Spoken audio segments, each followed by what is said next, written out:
In Springfield, Massachusetts, Lamar Cook, deputy director of the governor's Western office, was arrested after 8 kilograms of cocaine, a 9mm pistol, and $38,500 were found in his office.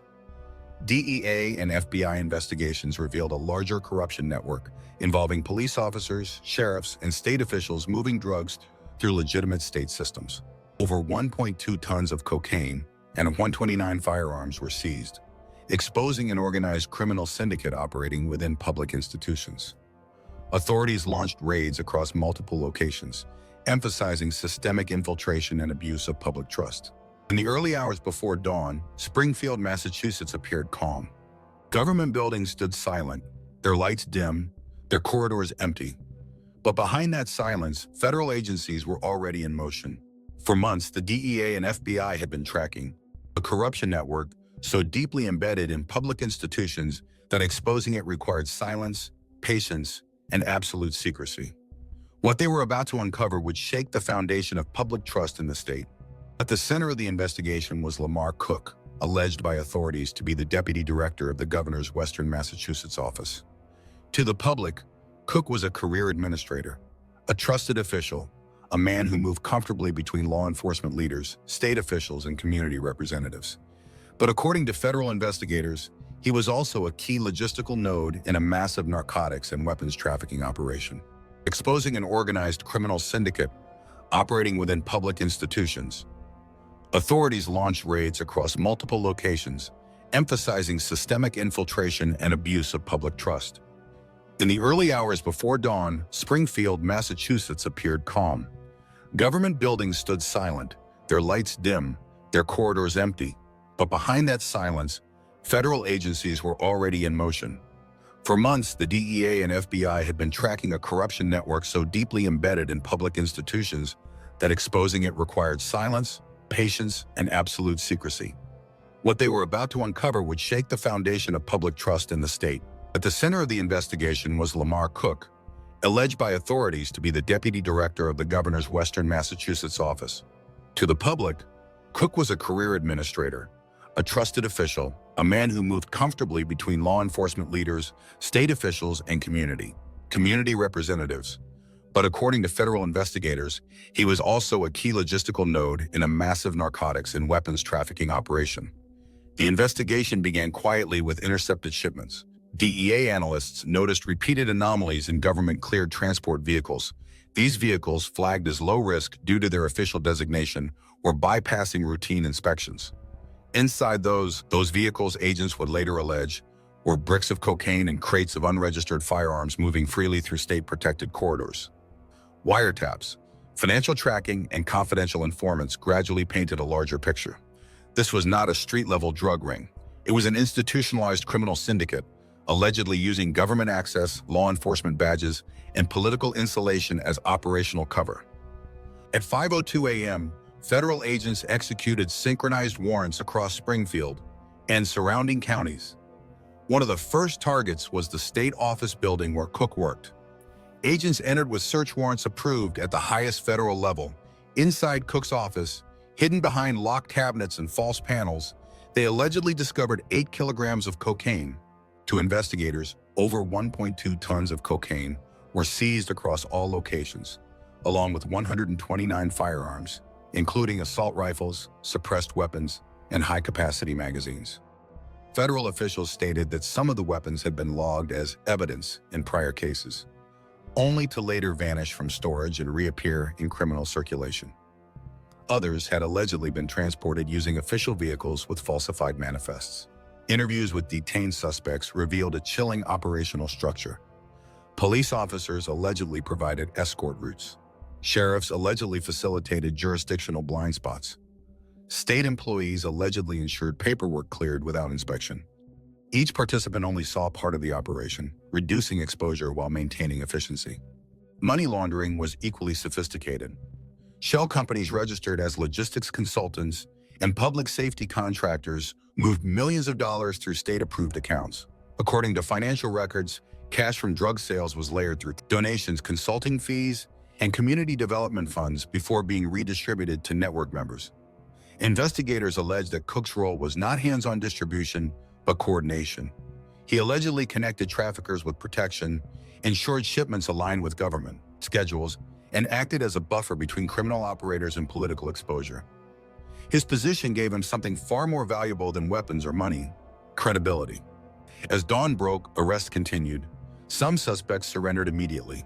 Others attempted to destroy evidence, flushing documents, burning phones, or fleeing through back exits. Federal tactical teams moved swiftly, securing properties and sealing off streets. One warehouse raid uncovered a fully operational packaging facility. Industrial presses, digital scales, heat seal machines, and tracking ledgers indicated distribution routes spanning multiple states. Maps on the walls showed color-coded corridors marked secure, rotational. No inspect labels, investigators say, corresponded to law enforcement coverage. In another location, agents found encrypted communication devices used to coordinate movements. Messages referenced blue clearance, state window, and election quiet, language authorities allege referred to periods of reduced scrutiny. As the arrests mounted, so did the realization that the corruption extended beyond Springfield.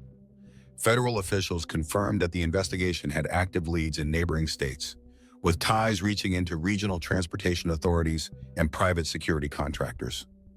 Public reaction was swift and severe. News of a senior government official allegedly tied to a narcotics network triggered outrage. Community leaders demanded accountability. Enforcement agencies initiated internal reviews. State oversight bodies announced emergency audits. Federal prosecutors emphasized that this was not a failure of one individual, but a warning about systemic vulnerability. When authority goes unquestioned and access becomes immunity, institutions designed to protect the public can be exploited from within. In court filings, prosecutors described the network as a criminal enterprise camouflaged by legitimacy. The very systems meant to enforce the law were allegedly repurposed to bypass it. The raid marked a turning point. Assets were seized, bank accounts frozen, internal databases audited. Federal agencies moved to restructure oversight mechanisms, implementing inspections, cross-agency verification, and independent monitoring of evidence storage. For investigators, the case reinforced a critical lesson. Organized crime does not always wear masks or operate in shadows. Sometimes it sits behind desks, signs documents, and carries official credentials.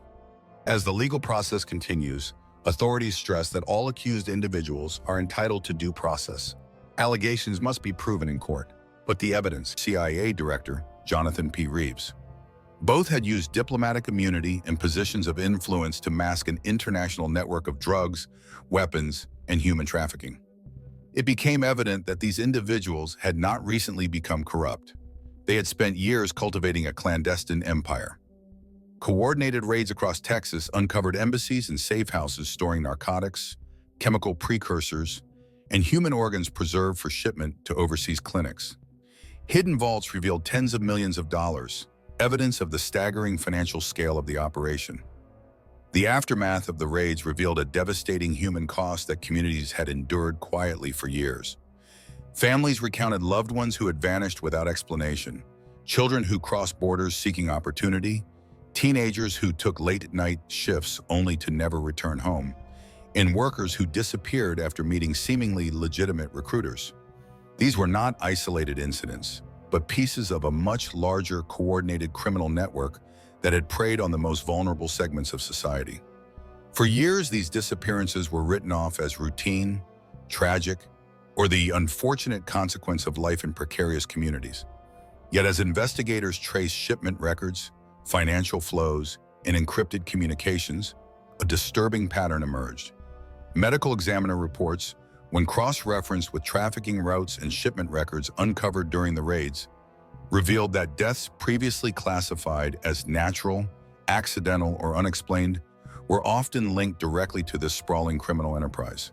Young men and women, immigrants seeking opportunity, and even longtime residents who trusted local employment offers were systematically targeted, exploited, and erased from their communities without warning or acknowledgement. Hospitals in affected regions reported surges in fentanyl overdoses, cases far more potent and lethal than anything previously encountered, with doses precisely calculated to maximize harm and avoid immediate detection. Emergency rooms struggled to identify patterns amid the overwhelming influx, and the sudden rise in synthetic opioids left healthcare providers scrambling to adjust protocols for treatment and reporting. Schools, too, documented an alarming increase in synthetic narcotics circulating among students, a crisis that had quietly infiltrated areas previously untouched by organized crime. Parents, teachers, and social workers were left bewildered and terrified as children in suburban neighborhoods began appearing under the influence of substances that were far more dangerous than traditional street drugs. These developments painted a chilling picture.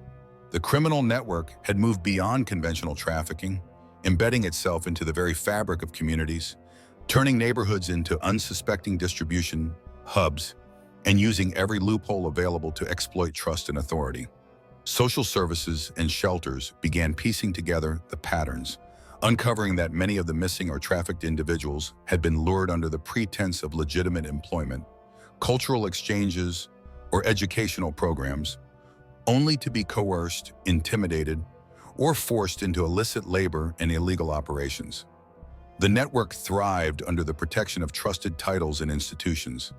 Investigators found that systemic failures, compounded by ignored warnings, fragmented reporting, and blind faith in authority, had allowed the criminal enterprise to operate virtually unchecked for nearly a decade.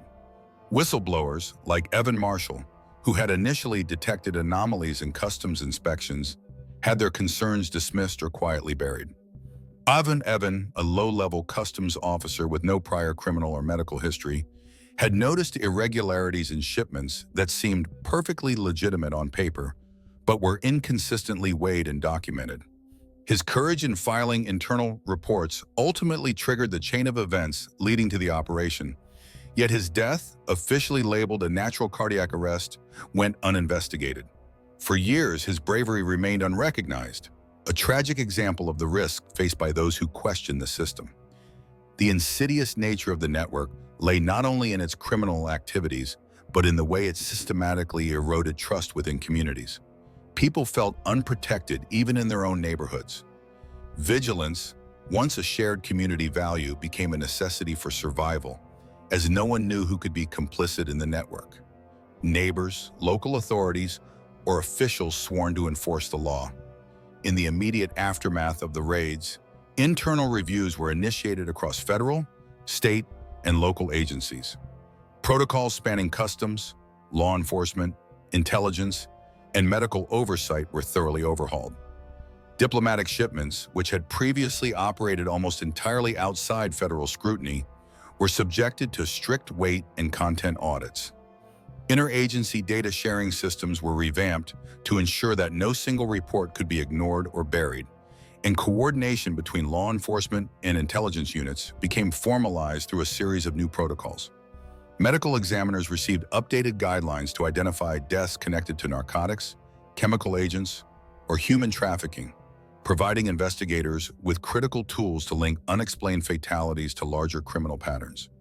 Community reporting channels were strengthened, ensuring that whistleblowers could report irregularities safely and that their concerns would be acted upon.